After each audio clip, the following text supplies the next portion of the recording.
अस्सलामु अलैकुम वरहमतुल्लाहि वबरकातुहू। अल्हम्दुलिल्लाहि रब्बिल आलमीन। अल्लाहुम्मा सल्लि अला मुहम्मद व अला आलि मुहम्मद।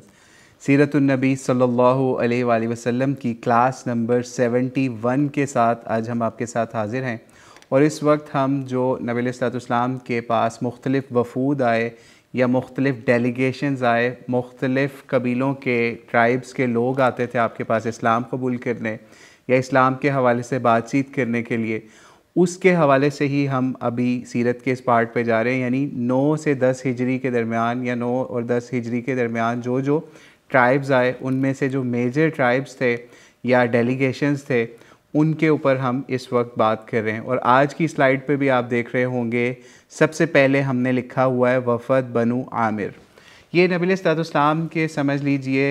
हिजरत के 9वें साल, कुछ मुहक्किकीन या सीरत निगारों के मुताबिक और कुछ के मुताबिक ये 10वें साल में नबी अलैहिस्सलाम के पास इनका वफ़द आया। और इस बनु आमिर कबीले के या फिर समझ लीजिए ट्राइब के लोगों के बहुत से लोग पहले इस्लाम कबूल कर चुके थे, लेकिन अभी भी इनकी बड़ी तादाद जो है वो इस्लाम कबूल नहीं कर सकी थी। और इनके बड़े बड़े सरदारों के अंदर, जिनमें दो बड़े नाम इरबद और उसके अलावा आमिर बिन तुफ़ैल, ये इरबद बिन कैस और आमिर बिन तुफ़ैल और जब्बार एक और बंदा था, इन तीनों का बताया जाता है कि ये बड़े सरदार और शयातीन में शुमार किए जाते थे। यानी कुछ शरीर किस्म के लोग थे, लेकिन थे बड़े रुतबे वाले अपने इलाके वालों के हिसाब से। तो ये अब स्पेशल डेलीगेशन के साथ दोबारा आए कि नबी अलैहिस्सलाम से मुलाकात करें। और इन्होंने कुछ प्लानिंग भी की हुई थी नबी अलैहिस्सलाम के हवाले से, वो भी अभी आगे चल के आपको बताते हैं। बहरहाल इनके बहुत से लोग जो इस्लाम कबूल कर चुके थे, उन्होंने इस डेलीगेशन के इन तीन लोगों को भी समझाया, या ख़ास तौर पे आप नाम देख रहे होंगे आमिर बिन तुफ़ैल। आमिर बिन तुफ़ैल जो सरदार था, उसको भी बहुत समझाया कि आप भी इस्लाम कबूल कर लो, लेकिन ये बज़िद था कि मैं अभी इस्लाम कबूल नहीं करूँगा। बल्कि इसने लोगों को या अपने कबीले वालों को जो इस्लाम कबूल कर चुके थे, उनको ये जवाब दिया कि मैं तो पूरे अरब को अपने ताबे करूँगा, या मैंने ये कसम खा रखी है कि मैं इस बात की कोशिश करता रहूँगा कि तमाम अरब जितना भी है वो मेरा मुती हो जाए, मेरी अतात करने लग जाए, मेरे ताबे हो जाए। तो फिर मैं कैसे इस शख्स की यानी नबी अलैहिस्सलाम को किस तरीके से उनकी अतात कर सकता हूँ या उनके इस्लाम को कबूल कर सकता हूँ। और फिर ये जब इनके कबीले के लोगों ने भी इस्लाम के लिए इसके ऊपर प्रेशर डाला या फिर इसको परसू किया आमिर बिन तुफ़ैल को, तो इन्होंने एक ये प्लान बनाया कि जनाब हम जो हैं वो नबी अलैहिस्सलाम के पास जाएंगे और नबी अलैहिस्सलाम को शहीद करेंगे, यानी आपके कत्ल का माज़ल्ला मंसूबा बनाया। लेकिन इस कत्ल के मंसूबे के अंदर समझ लीजिए इन्होंने, ये दोनों ने बड़ी सीक्रेसी रखी और प्लान ये किया कि ये जो आमिर है, आमिर बिन तुफ़ैल, नबी अलैहिस्सलाम से अकेले में बातचीत करेगा और साथ में इसको भी अपने साथ लेके जाएगा, यानी इरबद को, इरबद बिन कैस को साथ लेके जाएगा। तो उस दौरान इरबद बिन कैस नबी अलैहिस्सलाम के ऊपर अटैक करेगा और नबी अलैहिस्सलाम को शहीद कर देगा। ये इनका प्लान था। ये समझ लीजिए सीरत इब्न हिशाम की जिल्द नंबर 3 के ऊपर भी ये वाक़या मिल जाता है। और इन्होंने प्लान किया और नबी अलैहिस्सलाम से इजाज़त ली कि आपसे मुलाकात किया जाए। और नबी अलैहिस्सलाम से इसने यहाँ तक कहा कि मैं आपसे अकेले बात करना चाहता हूँ, ठीक है, यानी ये भी कहा। लेकिन नबी अलैहिस्सलाम ने इसको कहा कि आप पहले इस्लाम कबूल कर लो, ठीक है, लेकिन ये इस हवाले से नहीं माना। तो इसने वही प्लान जो नबी अलैहिस्सलाम के ख़िलाफ़ किया हुआ था इरबद के साथ, उस हवाले से नबी अलैहिस्सलाम के पास इरबद को लेके गया। और फिर उसके बाद इसने नबी अलैहिस्सलाम को बातों में लगाने की कोशिश की, मशगूल करने की कोशिश की। और दूसरी तरफ ये आमिर बिन तुफ़ैल इरबद को देख रहा था कि हमारा तो प्लान ये था कि जिस वक्त मैं नबी अलैहिस्सलाम को बातों में लगाऊंगा तो उस दौरान जो है इरबद अटैक कर देगा, ठीक है। लेकिन ये बातों में मशगूल, इसने नबी अलैहिस्सलाम को बातों में मशगूल कर दिया। और दूसरी तरफ जो दूसरा बंदा था इरबद, वो इसकी तरफ देखता जाए कि अब क्या मामला हो रहा है। और दूसरी तरफ आमिर बिन तुफ़ैल भी बड़ा हैरान कि ये अटैक क्यों नहीं कर रहा, हमारे पास मौका भी है। लेकिन जब ये मामला यूं ही चलता गया, बातचीत जो है नबी अलैहिस्सलाम से आमिर बिन तुफ़ैल की चलती रही, तो इसने फिर आखिर के अंदर जब वो उधर से इरबद भी अटैक नहीं कर रहा था नबी अलैहिस्सलाम के ऊपर, और नबी अलैहिस्सलाम भी इसकी कोई बात मानने को तैयार नहीं थे। यहाँ तक कि कुछ लोगों ने यहाँ तक लिखा कि जो कि सीरत इब्न हिशाम में नहीं है लेकिन और जगहों पे कुछ लोगों ने बयान किया कि ये नबी अलैहिस्सलाम से हुकूमत मांग रहा था कि मुझे फ़लाँ फ़लाँ जगहों के ऊपर या फ़लाँ फ़लाँ देहातों या फ़लाँ फ़लाँ शहरों के ऊपर आप कंट्रोल दे दें, बाकी जगहों पे आप अपना कंट्रोल रखें। लेकिन नबी अलैहिस्सलाम ने इन सब चीज़ों से इसको इनकार किया और इसने इस्लाम भी कबूल नहीं किया। तो खैर जिस वक्त ये प्लान इनका नहीं एग्जीक्यूट हो सका, इरबद अटैक नहीं कर सका और नबी अलैहिस्सलाम से बग़ैर इस्लाम कबूल किए ये दोनों शख्स इरबद और आमिर बिन तुफ़ैल निकले। अब आमिर बिन तुफ़ैल जब निकला वहाँ से नबी अलैहिस्सलाम के पास से, तो वो इरबद जिसके साथ मिलके प्लान बनाया था उसको बहुत गुस्से हुआ कि ये तुमने क्या किया, हमारे पास तो मौका था इस वक्त कि तुमने नबी अलैहिस्सलाम को कत्ल क्यों नहीं किया। तो इरबद ने कहा कि मेरे ऊपर क्यों खफा हो रहे हो, मैं जब भी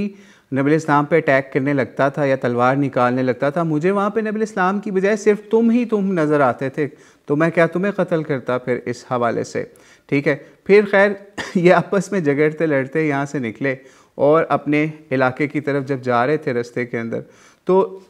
समझ लीजिए जब इन्होंने बात भी नबी अलैहिस्सलाम से ख़त्म कर दी ना आमिर बिन तुफ़ैल ने, और नबी अलैहिस्सलाम ने इसकी कोई बात नहीं मानी, तो इसने नबी अलैहिस्सलाम को फिर धमकी भी दी थी मदीने से निकलने से पहले।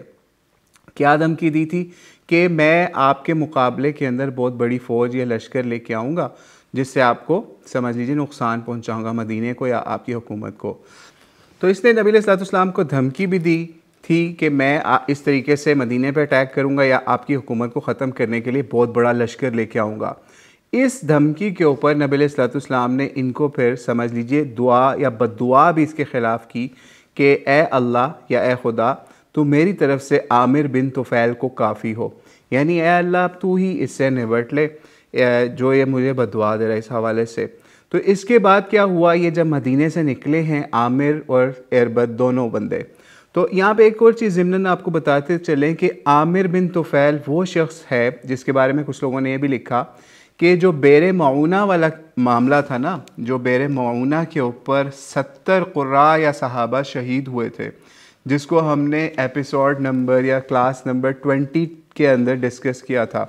तो वहाँ पर भी आमिर बिन तुफ़ैल का आपको ज़िक्र मिलेगा कि ये भी उन लोगों के अंदर शरीक था जो कि उस कबीले या उस इलाके के लोग थे जिनके साथ मिल के उन 70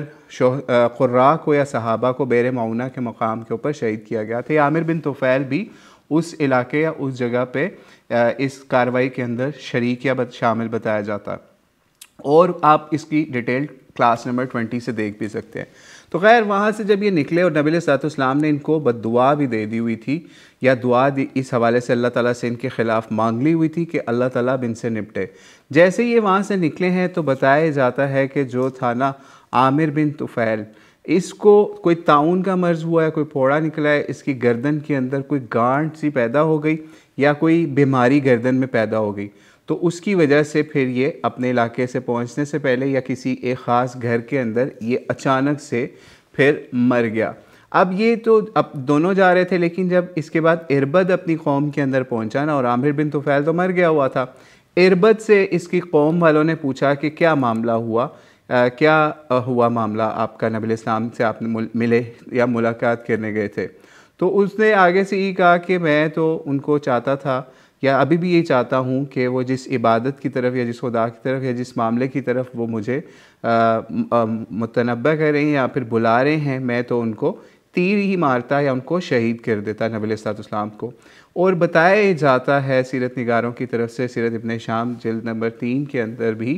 कि फिर इसके बाद ये मामला हुआ इरबद जो था, इरबद बिन कैस, इसके साथ भी मामला हुआ। ये अपने घर से या इलाके से निकला और एक ऊँट इसके पास था,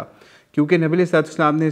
इसके ख़िलाफ़ अल्लाह ताला के लिए की तरफ दुआ भी कर दी हुई थी कि अल्लाह ताला बदुआ की हुई थी कि इसको इन लोगों के ऊपर इनसे निबट ले अल्लाह ताला। फिर ये रास्ते में जब चल रहा था, अपना ऊँट लेके जाके बताया जाता है फ़रोख्त करने जा रहा था या फिर उसके साथ निकला, तो रास्ते के अंदर एक ख़ास किस्म की बिजली इसके ऊपर गिरी है और इसका समझ लीजिए इसको और इसके ऊँट दोनों को जला के उसने भस्म कर दिया।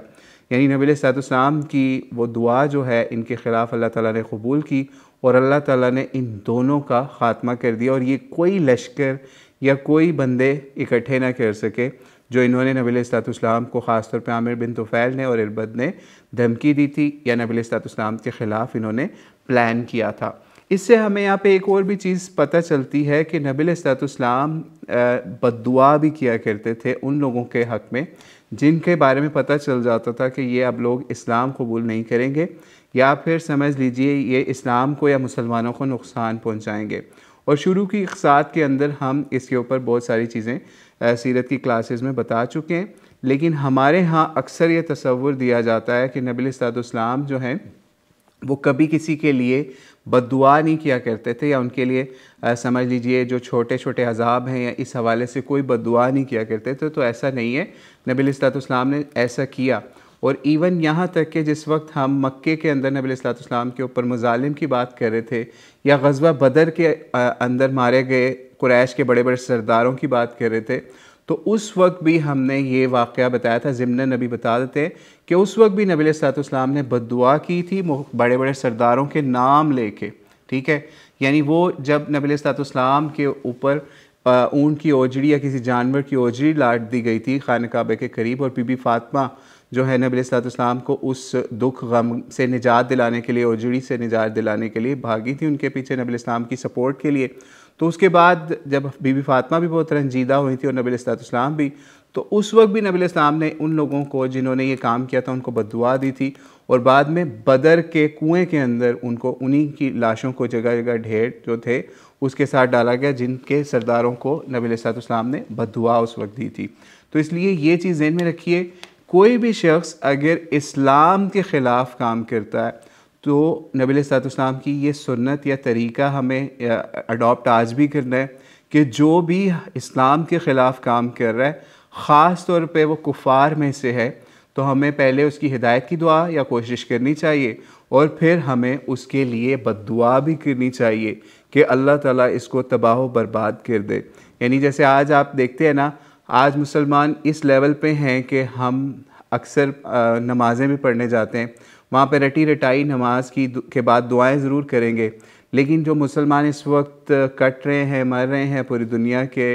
मुख्तलिफ़ इलाक़ों में, ख़ास तौर पर गज़ा फ़लस्तीन वगैरह के अंदर, लेकिन मुसलमान इस वक्त बद्दुआ भी आपको करते हुए नज़र नहीं आ रहे होते। तो इसलिए हमें कम से कम जो हमारे इख्तियार में है कि हम अपने मुसलमानों के लिए दुआ करें और उन कुफ़ार के लिए बद्दुआ करें जो मुसलमानों के ऊपर जुल्म कर रहे हैं या फिर मुसलमानों के ख़िलाफ़ कुछ काम कर रहे हैं, ठीक है। तो ये भी हमने सोचा कि इस मामले से भी आज सीरत के इस पहलू से हम क्या सीख सकते हैं, तो वो भी आप सीखने की कोशिश करें कि बद्दुआ भी दें, अमल भी करें। यानी नबी अलैहिस्सलाम का काम सिर्फ ये नहीं था कि दुआएं और बद्दुआएं करते रहे, बल्कि अमल के साथ नबी अलैहिस्सलाम ने किया। यानी ग़ज़वा बदर से लेके जितनी भी खंदक या फिर खैबर, हर जंग के अंदर नबी अलैहिस्सलाम ने दुआ भी की और दवा यानी कि अमल करके भी दिखाया। खाली दुआ भी काफ़ी नहीं होती, बल्कि उसके साथ अमल की भी कोशिश करनी चाहिए। जिसका जितना समझ लीजिए दायरा कार है, उससे उसका उतना सवाल होगा। और अल्लाह ताला को पता है किसका कितना दायरा कार है, कितनी किसकी लिमिट्स हैं और कौन क्या कर सकता है। तो अपनी लिमिट, अपने जो भी सर्कल है, उस हवाले से हमें काम करना है और इस्लाम के तरवीज के लिए, इस्लाम के निज़ाम के लिए, इस्लाम के दिफा के लिए कोशिश करनी है। तो फिर ही हम नबी अलैहिस्सलाम की सीरत को सही तरीके से पढ़ने का, समझने का हक़ अदा कर सकते हैं। अब हम आज के नेक्स्ट पार्ट के ऊपर चलते हैं। अच्छा, यहाँ पे एक और चीज़ आपको बताते चले, यहाँ पे एक चीज़ और भी ज़हन में रखिए कि अगर आज के ज़माने में किसी के घर पे बिजली गिर जाए, किसी इंसान के ऊपर बिजली गिर जाए या फिर किसी जानवर के ऊपर बिजली गिर जाए, किसी का कोई नुकसान हो जाए, तो आप और मैं, हम लोग ये कोई नहीं है कि हम डिसाइड कर लें कि ये अगर मुसलमान कोई बिजली की वजह से, धमाके से या किसी बिजली की कड़के की वजह से, आसमानी बिजली गिरने की वजह से उसकी मौत वाक़या हो जाती है, तो हम उस पर फ़ैसला नहीं कर सकते कि ये अल्लाह का अज़ाब ही इसके ऊपर हुआ है, तो ये इस वजह से मर गया है, ठीक है। तो ये भी पॉइंट अपने ज़हन में रखिएगा, क्योंकि मालिकी यौमिद्दीन अल्लाह करीम की ज़ात है, तो अल्लाह करीम ही बता सकते हैं कि इसके ऊपर जो है ये बिजली के गिरने का मामला अज़ाब की वजह से हुआ या फिर समझ लीजिए उसके किसी और मामले की वजह से हुआ। ये अल्लाह करीम क़यामत को फ़ैसला करेंगे। तो इसलिए आपने और हमने मालिक ही यौमिद्दीन नहीं बनना कि हम किसी के घर पे या किसी बंदे के ऊपर बिजली गिरती है, उसका नुकसान हो जाता है, तो हम ऐसे कहना शुरू कर दें जी ये तो अल्लाह के अज़ाब की वजह से इसके साथ हुआ है। हाँ, अगर किसी काफिर के ऊपर गिर जाए, जैसे इन लोगों के ऊपर, इनमें से आमिर समझ लीजिए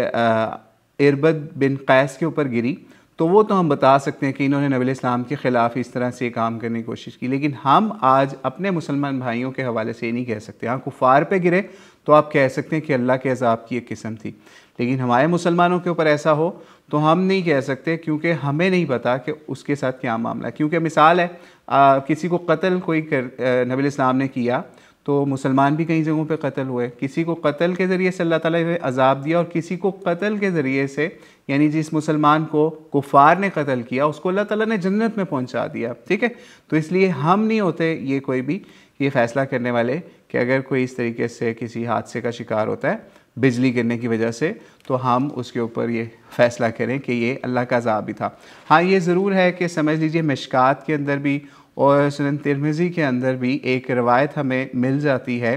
जो कि सनदन तो ज़ईफ़ है, लेकिन हमें सोचा ये दुआ जो है बिजली के हवाले से नबी इस्लाम के साथ मंसूब की जाती है, जिसके इब्न उमर रावी हैं कि जब नबी इस्लाम गरज और कड़क की आवाज़ सुनते तो ये दुआ फरमाते। ये दुआ भी आप ज़हन नशीन कर लें, जब भी बिजली की कड़क हो तो ये दुआ पढ़ा करें। क्या दुआ है? अल्लाहुम्मा ला तक़्तुलना बिग़ज़बिका वला तुहलिकना बिअज़ाबिका वाफ़िना क़ब्ल ज़ालिक। ठीक है, इसका मतलब ये है, ए अल्लाह हमें अपने गज़ब से कत्ल न करना, ना अपने अज़ाब से हलाक करना, और हमें इससे पहले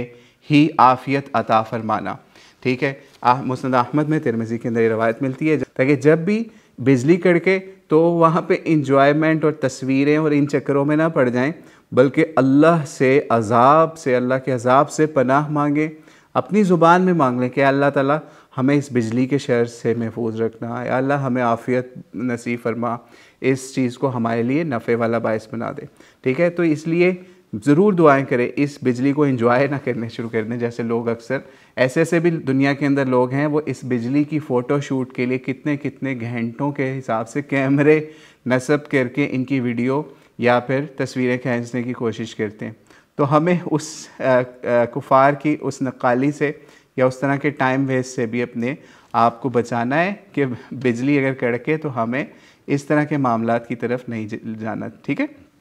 अब हम आज के दूसरे पॉइंट की तरफ चलते हैं, वफ़द बनी औज़रा। ठीक है, ये वफ़द बनी औज़रा जो है, समझ लीजिए ये 9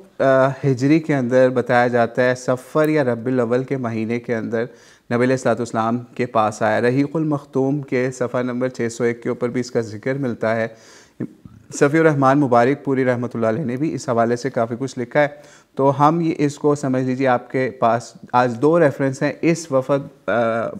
बनी औज़रा के हवाले से जो हमने बुक्स यूज़ की, उसके लिए ज़ादुल माद जिल्द नंबर 3 से भी और उसके अलावा रहीक़ुल मख़तूम से भी। तो ये बताया जाता है कि 12 आदमी जो हैं इस वफ़द के नबी अलैहिस्सलाम के पास आए, जिनमें हज़रत हमज़ा बिन नौमान रज़ियल्लाहु भी थे। और बताया जाता है ये जो कबीला था या फिर ये जो लोग थे बनी औज़रा के, ये इसके अंदर बड़े बड़े अदीब और उलमा के लिए मरूफ़ होता था, ये अरब दुनिया के अंदर ये कबीला, ये इलाका। फिर नबी अलैहिस्सलाम के पास जब ये लोग आए 12 आदमी, तो नबी अलैहिस्सलाम से इन्होंने मुलाकात की। तो नबी अलैहिस्सलाम ने इनसे पूछा आप कहाँ से आए या कौन लोग हैं? तो इन्होंने फिर बताया कि इस तरीके से हम समझ लीजिए माजी के अंदर बनु खुज़ा और बनु बकर को, जिन लोगों ने मक्के से निकाला था या उनके साथ लड़ाई जंग वगैरह की थी, हम उन लोगों में से ही हैं, और हम इस तरीके से क़ुसई के भाई भी हैं। तो नबी अलैहिस्सलाम ने इनको खुशामदीद कहा और इनको पहचाना भी, और इन्होंने फिर नबी अलैहिस्सलाम के हाथ पे इस्लाम भी कबूल कर लिया। और ये वही टाइम था, यानी 9-10 हिजरी का, जिस वक्त शाम की हुकूमत भी चेंज हो रही थी। उसकी भी खुशखबरी नबी अलैहिस्सलाम ने गैबी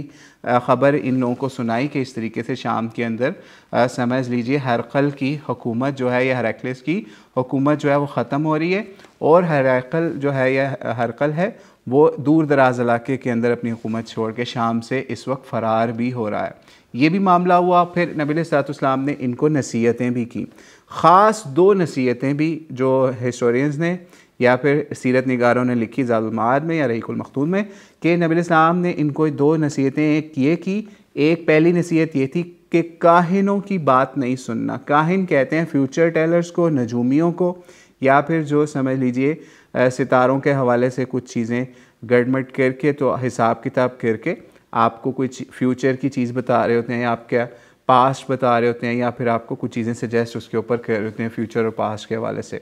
उसको कहा नबी अलैहिस्सलाम ने इन लोगों को, क्योंकि इनके इलाके में गालिबन ये ऐसा मामला होगा, तो इसलिए नबी अलैहिस्सलाम ने इन लोगों को इस चीज़ से काहिनों के पास जाने से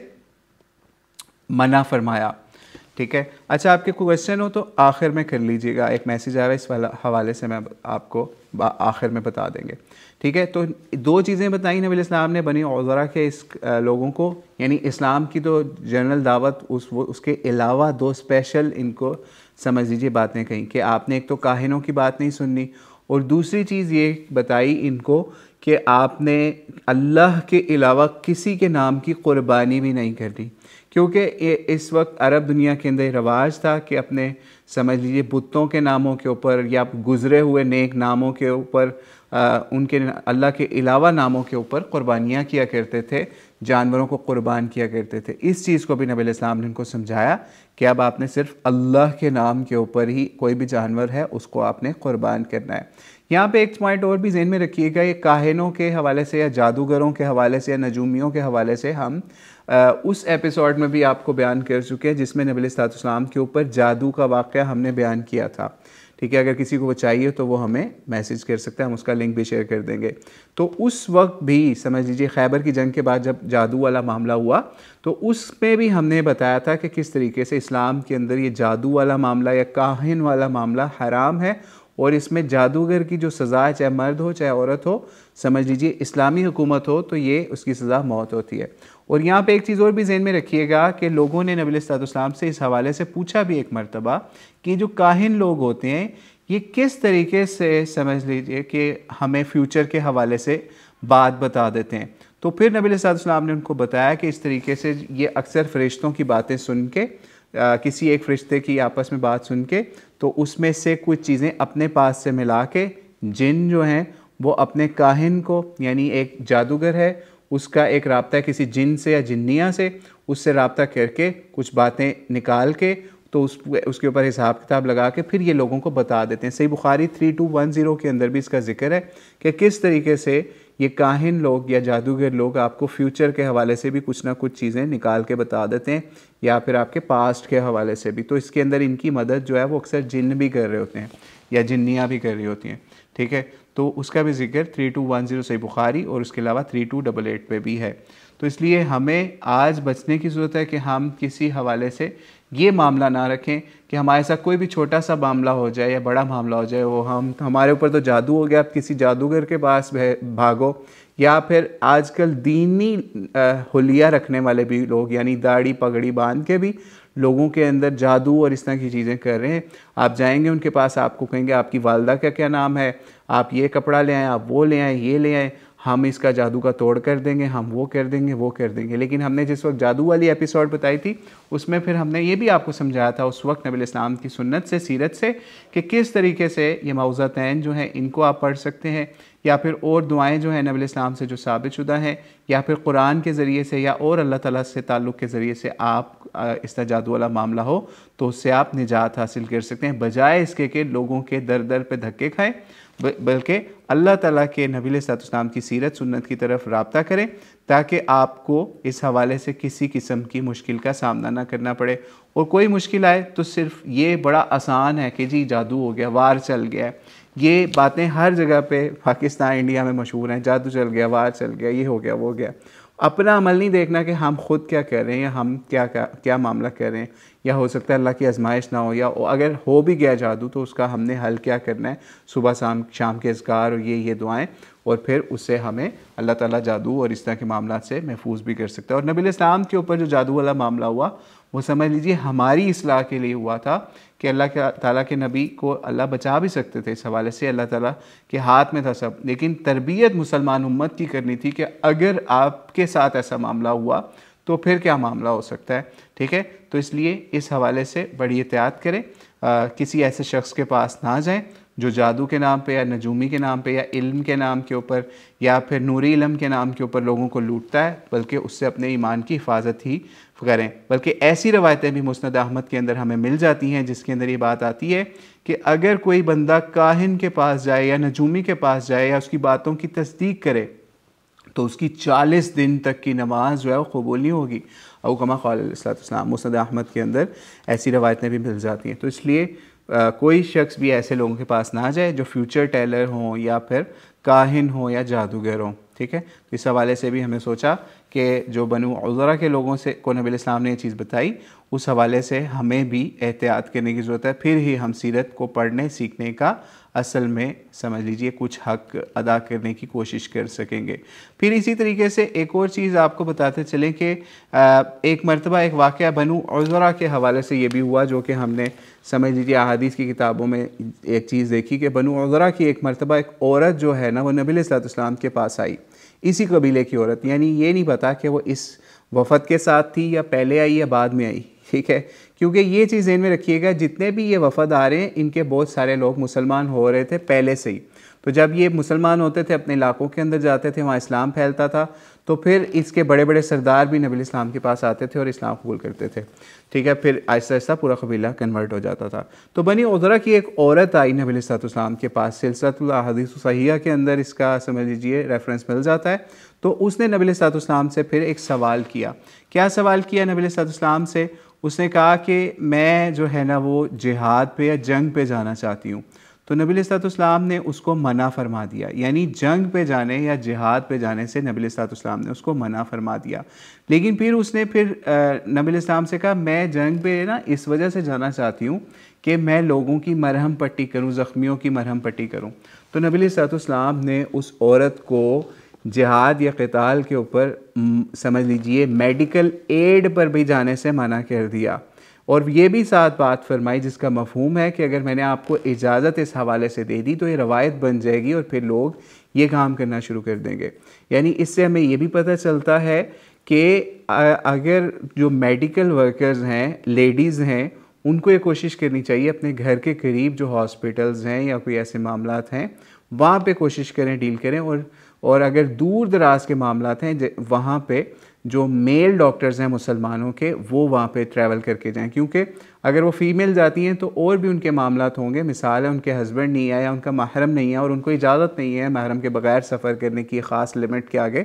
वो भी उनको नहीं फिर इजाज़त मिल सकेगी। तो इसलिए नबी सल्लल्लाहु ने इस हवाले से मना भी फरमा दिया। लेकिन ये समझ लीजिए कि जंगों के अंदर औरतें भी मुसलमानों के साथ जाया करती थी। और नबी सल्लल्लाहु जिस वक्त आपको पता है हमने हुदैबिया को कवर किया था, तो उस वक्त नबी इस्लाम की एक बीवी उम्मे सलमा रज़ियल्लाहु ताला अन्हा सलामुल अलैहा भी नबी इस्लाम के साथ थी और मशवरे भी दिया करती थी। और इसी तरीके से ग़ज़वा ओहद देख लें, क्योंकि वो तो नबी इस्लाम मदीने में और ओहद पहाड़ आपको पता है मस्जिद नबवी से कितना क़रीब है, तो इसलिए वहाँ पे भी जब जंग हुई तो वहाँ पे भी बताया जाता है कि बीबी फ़ातिमा, जब हमने ओहद की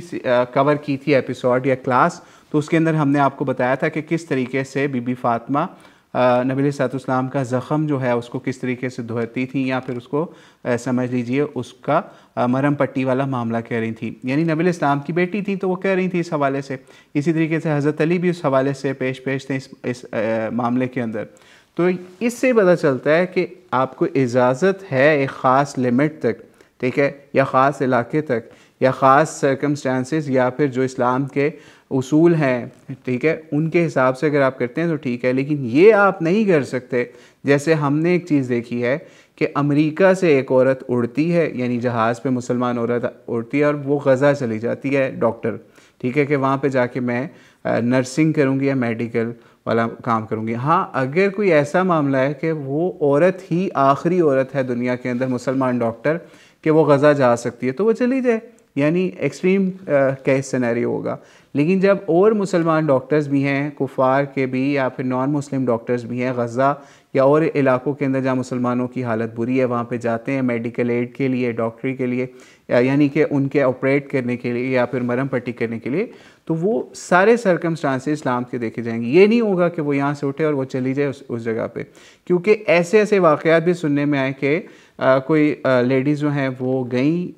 अमेरिका से या किसी और मुल्क से दूर दराज के, और वो चलेगी मिसाल है थाईलैंड में या फिर और इस तरह के मुल्कों में जहाँ पे कुछ कैंप्स भी थे गरीबों के या मदद करने के लिए, रिफ्यूजीज़ वगैरह के, तो वहाँ पे उसके बाद वो किडनैप हो गई और उनकी लाश भी नहीं मिली। यानी इस लेवल पे भी मुल्कों के अंदर मामला औरतों के साथ हो जाया करते हैं। तो इसलिए सीरत से उसूल हमारे सामने आ गया कि हर किसी का एक ख़ास दायरा कार है, उसके अंदर आपको जाने की इजाज़त है। और फिर हमने एक मरतबा आपको, जिस वक्त हम हज उम्रे का भी बयान कर रहे थे या और जगहों पे भी, तो उसमें भी हमने एक चीज़ बयान कर दी थी कि औरतों का जिहाद जो है ना वो उम्रे या हज को करार दिया गया है, हज को ग़ालिबन,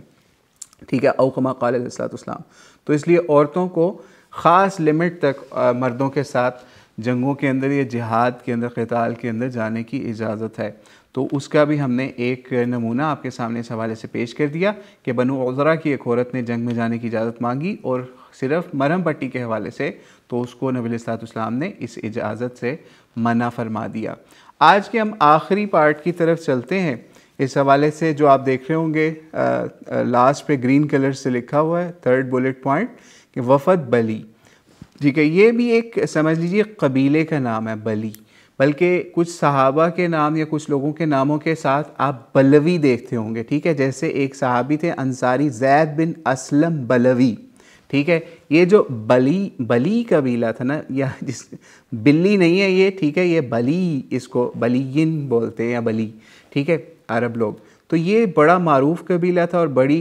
इसकी समझ लीजिए एक बनु खुदा की शाख भी इसको बताया जाता है, ठीक है। तो ये इस कबीले के भी लोग जो है ना नबी अलैहिस्सलाम से मुलाकात करने के लिए आए और इस्लाम कबूल करने की नीयत से आए और नबी अलैहिस्सलाम के पास आके इन्होंने इस्लाम भी कबूल किया। और इनके अंदर जो इनका एक बड़ा सरदार था उसका नाम अबू ज़ुबीब था, ठीक है। अबू ज़ुबीब जो है ना ये वफ़द का सरदार था, इसने भी इस्लाम भी कबूल किया और नबी अलैहिस्सलाम से कुछ सवालात भी किए। मुख्तलिफ सवालात थे, लेकिन इसके बारे में मशहूर था कि ये मेहमानदारी में, लोगों की दावतें करने में बड़ा मशहूर था, मारूफ था। तो इसने इस्लाम कबूल करने के बाद भी नबी अलैहिस्सलाम से सवाल पूछा कि अगर मैं किसी की दावत करता हूँ या फिर ज़ियाफ़त करता हूँ या मेहमानदारी करता हूँ तो क्या मुझे इसका सवाब मिलेगा? तो कुछ समझ लीजिए रहीकुल मखतूम या फिर ज़ादुल माद किताब के मुताबिक नबी अलैहिस्सलाम ने फिर इनको कहा कि आपने इस्लाम कबूल करके अगर आप ये काम करेंगे तो आपको ज़रूर इस तरह मेहमानदारी करने का सवाब भी मिलेगा सवाब भी मिलेगा। फिर उसके बाद इसने नबी अलैहिस्सलाम से और भी कुछ सवाल किए, तो फिर इसने ये भी इसको नबी अलैहिस्सलाम ने एक और सवाल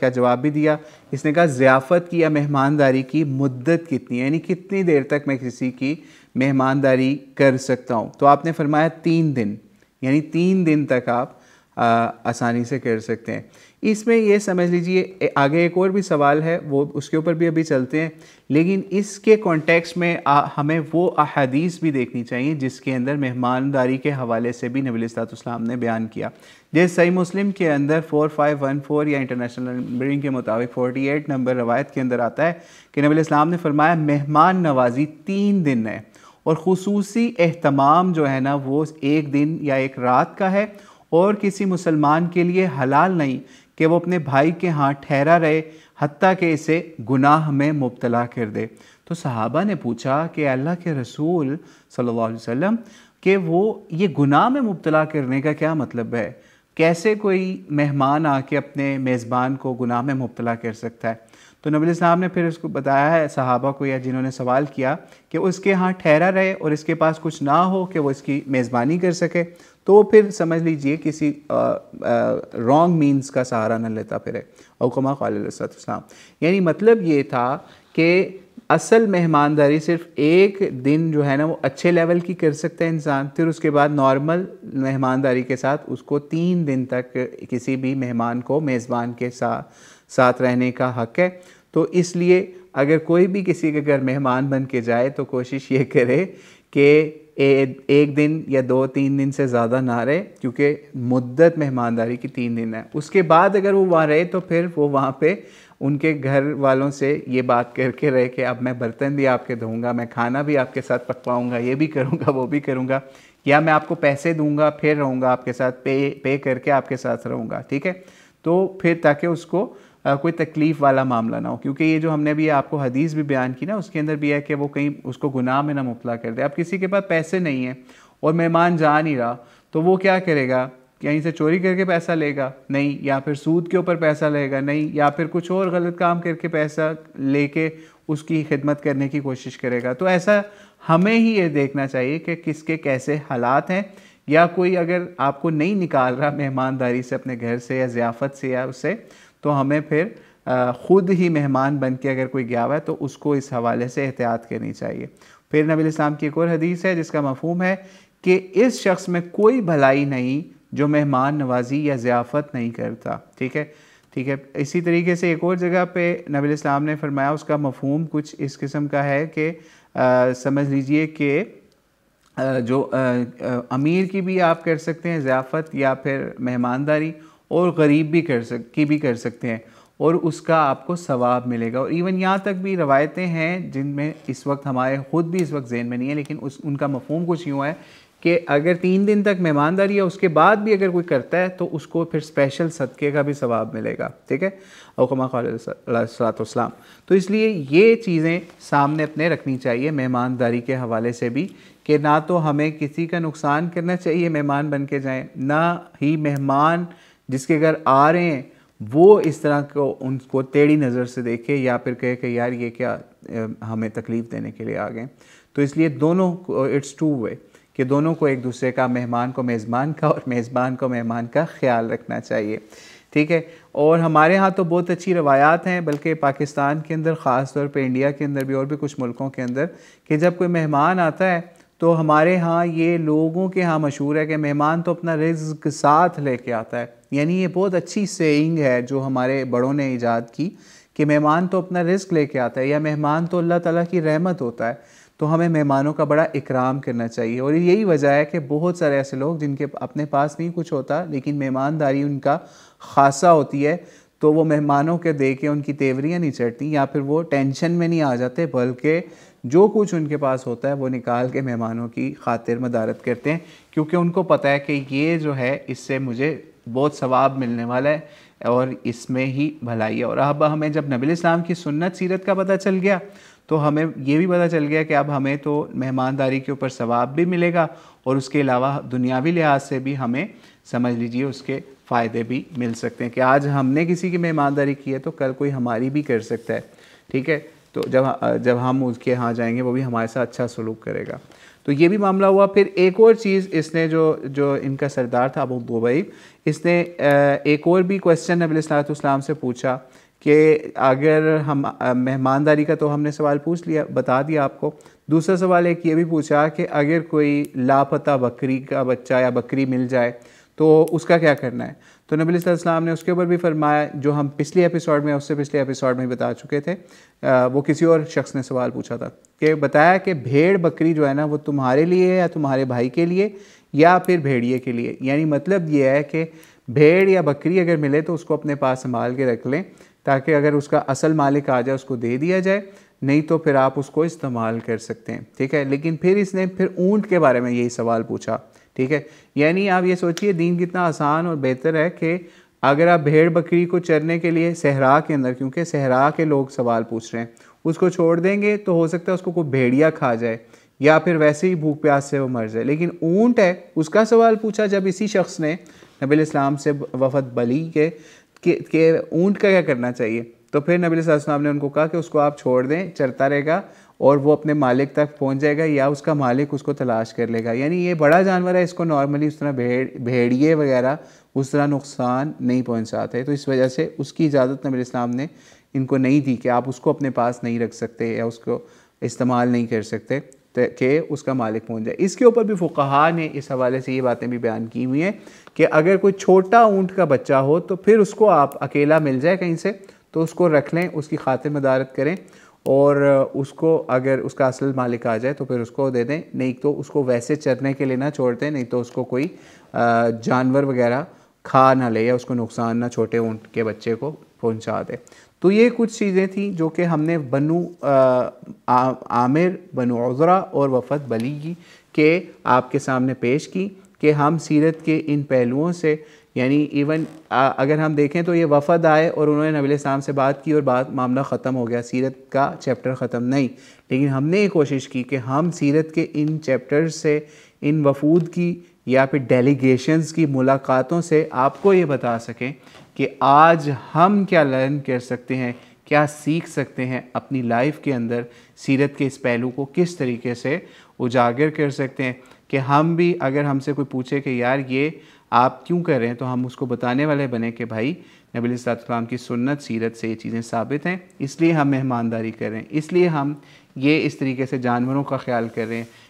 इस वजह से हम जो है किसी नजूमी के पास नहीं जा रहे। ठीक है, तो ये सब चीज़ें हमारे सामने आ गई। तो अल्लाह ताला से दुआ है अल्लाह ताला हमें सीरत को पढ़ के, समझ के, अमल करने वाला और इसको दूसरों तक पहुंचाने वाला बनाए। अल्लाहु अअलम बिस्सवाब। अस्सलामु अलैकुम वरहमतुल्लाहि वबरकातुहू। अच्छा जी, एक क्वेश्चन भी किया हुआ है किसी ने, what was the name after इरबद।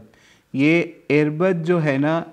इरबद बिन कैस इसका पूरा नाम था, बंदे का नाम इरबद बिन कैस, और आपने लिखा है आफ्टर, यानी आमिर बिन तुफैल। दूसरा बंदा जो था वो उसका नाम था आमिर बिन तुफैल, जो कि हमने स्लाइड के ऊपर भी लिखा हुआ है। एक क्वेश्चन आया है जी, अभी आया क्वेश्चन, शिफा बिनते अब्दुल्ला रज़ियल्लाहु तआला अन्हा मरहम पट्टी करती थी इन बैटल फील्ड्स। जी, ये जो आपने सवाल पूछा ना शिफा बिनते अब्दुल्ला का, असल में इनके हवाले से बहुत सारी स्टोरीज़ मशहूर हैं। एक जो आपने लिखा है कि वो मरहम पट्टी करती थी, और एक और स्टोरी भी है कि हज़रत उमर के दौर के अंदर इनको कोई, समझ लीजिए, बाज़ार का या कोई फाइनेंस मिनिस्ट्री का या कोई इससे रिलेटेड भी ओहदा दिया गया। लेकिन ये चीज़ें जो हैं वो समझ लीजिए नबी अलैहिस्सलाम के हवाले से साबित नहीं हैं कि नबी अलैहिस्सलाम ने इनको किसी किस्म का कोई इस हवाले से ज़िम्मेदारी सौंपी हो। ठीक है, लेकिन अगर इन्होंने ऐसा मामला किया है तो वो एक ख़ास लिमिटेशंस के अंदर होगा, जैसे डॉक्टर्स करते हैं। ठीक है, लेकिन इनके बारे में समझ लीजिए ये चीज़ें एग्रीड अपॉन नहीं है मुस्लिम स्कॉलर्स के नज़दीक कि एक औरत का नाम हम लेके तो हम उसकी बिना के ऊपर हम इस डिबेट के अंदर आ जाएं कि आज हमने अपनी मुसलमान औरत को समझ लीजिए किसी दूसरे कॉन्टिनेंट के अंदर भेज के, क्योंकि हमने तो इसके ऊपर ये एग्जांपल दी थी कि मिसाल है आपकी जंग हो रही है किसी दूसरे कॉन्टिनेंट के अंदर, और आप वहाँ से अमेरिका से अरब के अंदर अपनी बेटी को भेज देते हैं, या अरब से अमेरिका के अंदर अपनी बेटी को भेज देते हैं बग़ैर किसी महरम के, बग़ैर किसी वो जो मामलात अल्लाह ताला ने नबी अलैहिस्सलाम के ज़रिए से उतारे, जिसके अंदर आप सफ़र नहीं कर सकते अपने महरम के बग़ैर किसी, समझ लीजिए अगर कोई एक्सट्रीम कंडीशंस हैं वो एक अलहदा मामला है। ठीक है, तो इस हवाले से हमें सबसे प्राइम जो हमारे लिए सोर्स होगा वो नबी अलैहिस्सलाम की सीरत होगी, सुन्नत होगी। वो सीरत सुन्नत हमने अगर औरतों के हवाले से देखनी है तो नबी अलैहिस्सलाम की बीवियाँ होंगी। ठीक है, नबी अलैहिस्सलाम की बेटियाँ होंगी। इसलिए हमने ये भी चीज़ आपको बताई कि बीबी फ़ातिमा ने भी सलामुल्लाह अलैहा ने भी ग़ज़वा ओहद के अंदर जब नबी अलैहिस्सलाम का खून नहीं रुक रहा था तो उस वक्त मरहम पट्टी के लिए, आपका खून रोकने के लिए मामलात किए वहाँ पे, जिसको हमने ग़ज़वा ओहद की एपिसोड में कवर किया। हमने इस चीज़ को कभी डिनाई नहीं किया कि आप नहीं मरहम पट्टी कर सकते या मेडिकल के शोबे में औरत नहीं जा सकती है, कुछ ऐसा नहीं कर सकते। लेकिन हम जब नबी अलैहिस्सलाम की बेटियों को देखें या आपकी अज़वाज को देखें तो हमें ये पता चलता है कि प्राइम उनका जो मामला होता था वो एक उम्मत को बनाने का मामला होता था। ठीक है, यानी जैसे इलामा इकबाल ने बीबी फ़ातिमा के हवाले से कहा था, बतूली बाश व पिन्हा शुआज़ी असर के दारा गोश शबीरी बेगिरी, कि अगर आप चाहते हैं कि हुसैन जैसा बच्चा आप माशरे को एक औरत डिलीवर कर सके या उसकी तरबियत करके माशरे के अंदर इमाम हुसैन जैसा बच्चा लेके आए, तो फिर उसको बीबी फ़ातिमा की सीरत को फॉलो करते हुए वो उन्हीं को उस हवाले से देखना पड़ेगा। ठीक है, ये पर्शियन एक शेर था इलामा इकबाल का जिसको हमने आपके आगे बताया। तो इसलिए नबी अलैहिस्सलाम को हमें देखना पड़ेगा कि वो असल में क्या मामला था। ये कुछ इस तरह की, समझ लीजिए, कुछ मिथ्स भी हैं जो कि कुछ पर्सनैलिटीज़ के साथ बिल्ड की जाती हैं, जिसके ऊपर ऐसी ऐसी एम्पायर्स खड़ी कर दी जाती हैं जिसका रियलिटी से ताल्लुक़ नहीं होता। लाइक शिफा बिनते अब्दुल्ला, और फिर इसके अलावा और भी कुछ हैं ऐसी, सैयदा नुसैबा, ठीक है, और तीसरी सैयदा खदीजा। जो नबी अलैहिस्सलाम की बीवी हैं, ठीक है। तो हमने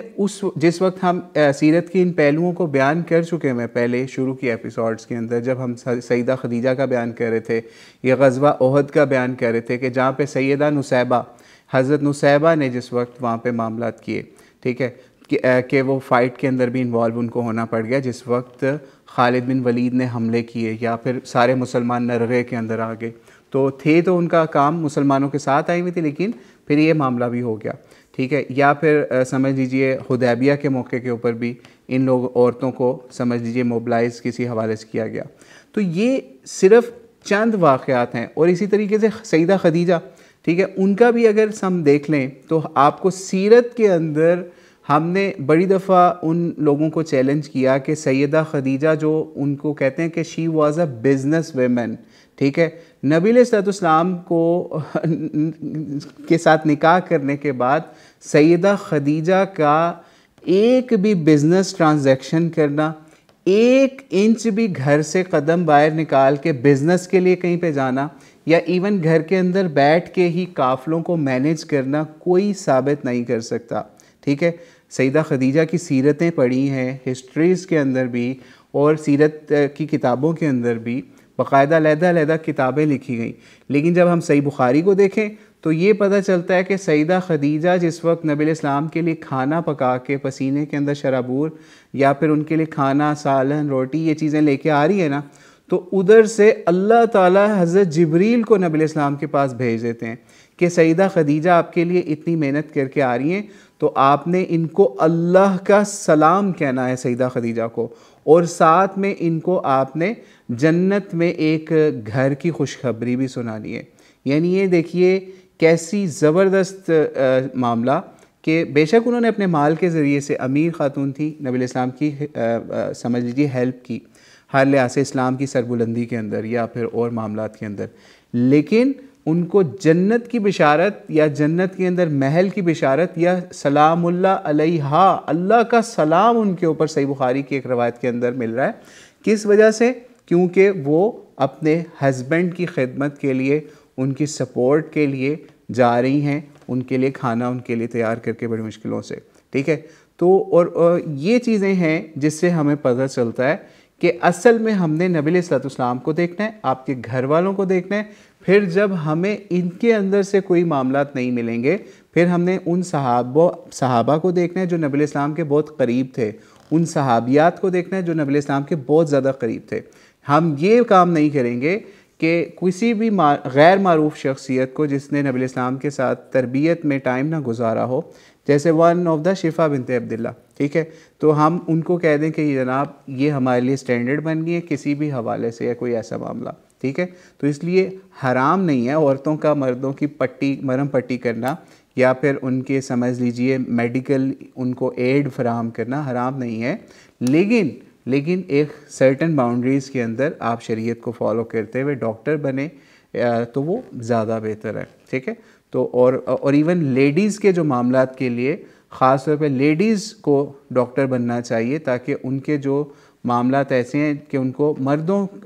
तक एक्सेस वाला मामला ना जाए, उल्टा वो औरतें ही औरतों को डील कर रही हों, ना कि आप औरतें मर्दों की स्पेशलिस्ट बनी हो या मर्द औरतों के फील्ड के स्पेशलिस्ट बने हों, ठीक है। तो इसलिए ये भी औरतों को कोशिश करनी चाहिए कि अगर वो दीनदार औरतें हैं तो वो कोशिश करें कि औरतों से रिलेटेड जो मामलात हैं, औरतों से रिलेटेड जो चीज़ें हैं लाइक गायनी या और मामलात, उन मामलात के अंदर जाएं और उन मामलात के अंदर जो है वो सर्जन बने, चाहे वो समझ लीजिए मेडिकल प्रैक्टिशन बने, उसमें फिर वो एक्सेल करें तो अल्लाह ताला इंशाल्लाह ताला उनकी उस काविश को कबूल फरमाएंगे। लेकिन अगर आज आप देख लें मेडिकल कॉलेजेस का हाल इस वक्त, तो आप यकीन जानिए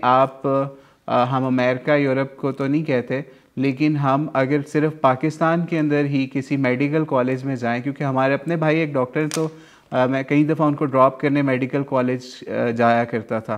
तो जब मैं उनको ड्रॉप करने के लिए जाता तो यकीन जानिए कि वहाँ से लगता ऐसे था कि कोई फ़ैशन शो में लड़कियाँ आई हुई हैं, ठीक है। यानी इस तरह से वो लोग आए हैं कि यानी आप इंसानियत की खिदमत के लिए आ रहे हैं या फिर वहाँ पे कोई कैट वॉक करने के लिए डॉक्टर्स लड़कियाँ आ रही हैं। तो इसलिए अगर मामलात पे जाना है आपको डॉक्टर बनना है, लड़कियों को बने, ज़रूर बने, कोई गलत नहीं है, हराम नहीं है, लेकिन जो नबी इस्लाम की तरफ से सीरत या सुन्नत या कुरान ने जो उसूल वाज़े कर दिए पर्दे के हवाले से या दीगर मामलात के हवाले से, उनको फॉलो करते हुए आप जो मर्ज़ी इल्म हासिल करें। उम्मीद है समझ आ गई होगी। और अभी सिर्फ 2 मिनट रह गए, या 1 मिनट 2 मिनट, तो फिर क्लास ऑटोमेटिकली डिस्कनेक्ट हो जाएगी, क्योंकि इसमें 60 मिनट का टाइम होता है।